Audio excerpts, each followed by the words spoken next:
साथियों, मैं भरत गुजर मूलतः टोंक जिले से हूं। अभी आरएस 2018 में 35वीं रैंक के साथ मेरा चयन हुआ है। सबसे पहले मैं समाज के 73 वीर शहीदों को नमन करता हूं। हम कौन थे, क्या हो गए और क्या होंगे अभी, आओ विचारे आज मिलकर ये समस्याएं सभी, कि तेरे जुनून का नतीजा जरूर निकलेगा, इसी सियाह समुद्र से नूर जरूर निकलेगा। लेकिन मेहनत हमें करनी पड़ेगी, रास्ते पे हमें चलना पड़ेगा। और मुझे नहीं लगता कि आगे बढ़ने के लिए पढ़ने से बेहतर कोई रास्ता हो सकता है क्या।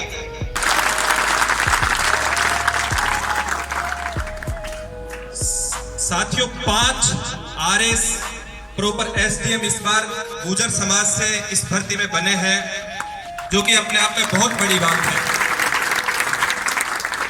ये उपलब्धि है हमारे वर्षों के संघर्ष की, विशेषकर पिछले 1.5 दशक में जो हमारे समाज ने संघर्ष किया है, कुर्बानियां दी हैं। स्वर्गीय कर्नल साहब के नेतृत्व में, उनके मार्गदर्शन में, उसकी बदौलत आज ये उपलब्धि हमें हासिल हुई है। और आपको जानकर खुशी होगी कि 5 में से 2 आरएस अधिकारी आपके सीकर जिले से हैं। एक राम सिंह जी बैठे हुए हैं, एक मनस्वी जी हैं, फीमेल कैटेगरी से उनका सिलेक्शन हुआ है, वो भी आपके सीकर जिले से है।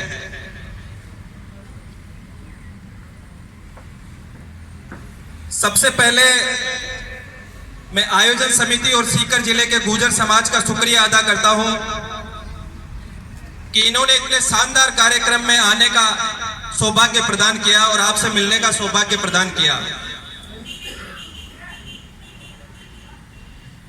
राजकीय सेवा में आने से पहले, लगभग 10 साल पहले, मुझे सौभाग्य मिला सामाजिक कार्यों से जुड़ने का। एक गुजर जागृति पत्रिका का संचालन किया, गुजर जागृति संगठन बनाया।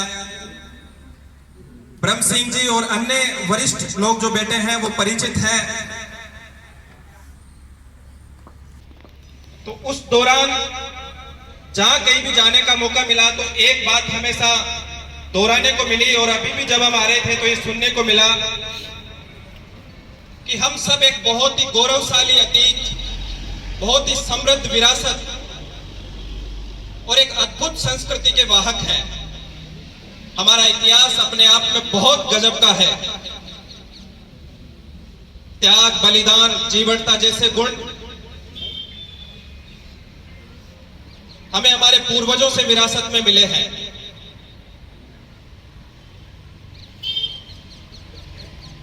लेकिन हमें अब वक्त आ गया है कि हमें हमारे वर्तमान और आने वाले कल के बारे में सोचना होगा। हम कौन थे, क्या हो गए और क्या होंगे अभी, आओ विचारे आज मिलकर ये समस्याएं सभी। क्योंकि साथियों, समृद्ध इतिहास हमें प्रेरणा तो दे सकता है, लेकिन सम्मान से जीने के लिए मूलभूत संसाधन मुहैया नहीं करा सकता। इसके लिए हमें लड़ना पड़ेगा, मेहनत करनी पड़ेगी, समस्याओं से जूझना पड़ेगा। और ये वाकई संतोष की बात है कि हमने पिछले 1.5 दशक में अच्छी मेहनत की है। हमारे लोग दिखने लगे हैं। ये बहनें जो यहां बैठी हैं इस बात का गवाह है कि हमारे बच्चे पढ़ रहे हैं, आगे बढ़ रहे हैं। और मुझे नहीं लगता कि आगे बढ़ने के लिए पढ़ने से बेहतर कोई रास्ता हो सकता है क्या। हम सब लोग बहुत अच्छा काम कर रहे हैं, लेकिन हमें बेहतर करना होगा। आपको जानकर खुशी होगी कि जिस जिले से मैं आता हूं, टोंक से, आदरणीय न्यायाधीश महोदय वहां पधारे थे अभी कुछ दिनों पहले। तो वहां के गुजर हॉस्टल से इस बार जो शिक्षक भर्ती हुई है, अकेले हॉस्टल से 62 लोगों का सिलेक्शन एक बार में होना अपने आप में बहुत बड़ी बात है। तो ये जो गुजर हॉस्टल्स हम लोग बना रहे हैं, ये हमारी असली धरोहर है। ये विकास के मंदिर है जो आने वाले समय में इनका परिणाम हमको देखने को मिलेगा।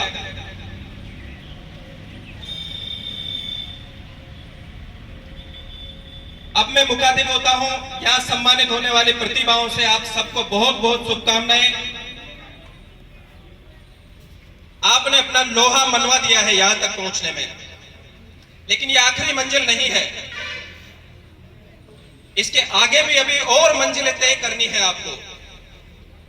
तो बड़े सपने देखें, बड़े प्रयास करें और निश्चित रूप से आप में वो जीवटता है, आप में वो जुनून है कि आप जो भी लक्ष्य निर्धारित करोगे उसे पालोगे।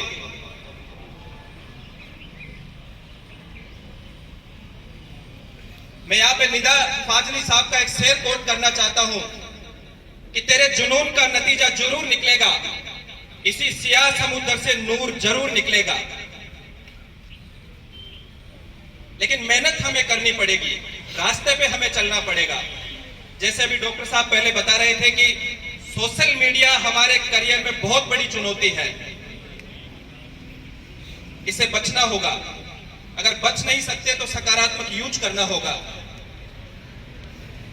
हम जो भी आपके भाई हैं, बहन हैं, आपको हेल्प करने के लिए, आपको मार्गदर्शन देने के लिए सदैव उपलब्ध हैं। आपको जब कभी भी जरूरत पड़े आप हमेशा हमसे संपर्क कर सकते हैं। यहाँ पे हॉस्टल में हमारे नंबर हैं। युवा साथियों से निवेदन है कि शिक्षा को अपनी प्राथमिकता बनाएं। शिक्षा के बिना बुनियादी बदलाव कतई संभव नहीं है, ये हमें याद रखना पड़ेगा। मंच पर बहुत ही सुधी महानुभाव बैठे हैं जिनका जीवन अपने आप में एक किताब है, अनुभव है। तो बहुत ज्यादा समय मैं आपका नहीं लूंगा, लेकिन बस इतना सा वादा आपसे चाहूंगा कि बच्चों को जरूर पढ़ाएं। वैसे आप पढ़ा ही रहे हैं, ये देखने से ही लग रहा है। जीकेएफ के प्रयास भी इस मामले में सराहनीय है। आज ये कार्यक्रम किया है प्रतिभा सम्मान समारोह। एक प्रतिभा सम्मान समारोह के नतीजे 5 साल बाद में हमको देखने को मिलते हैं।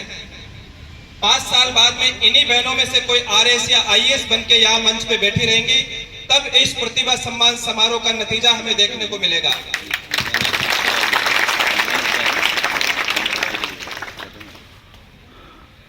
आप सभी ने हमें बुला के यहाँ पे जो मान सम्मान दिया है उसके लिए हम सभी तहे दिल से शुक्रगुजार हैं। समाज के बीच में अपनी मेहनत के लिए सम्मानित होना ये अपने आप में वाकई बहुत सुखद एहसास है, जिसे महसूस किया जा सकता है। आप सभी ने मुझे सुना, इसके लिए बहुत बहुत धन्यवाद, बहुत बहुत नमस्कार। बहुत बहुत धन्यवाद भरत जी, और आपको पूरे समाज की ओर से हार्दिक बधाई और शुभकामनाएं इस पद को सुशोभित करने के लिए। अगले क्रम में मैं आमंत्रित करना चाहूंगा दीपक जी खटाना साहब को कि आप पधारे, अपना उद्बोधन प्रदान करें और संक्षिप्त परिचय भी साथ दें। ये हमारा निवेदन है। हम बोलेंगे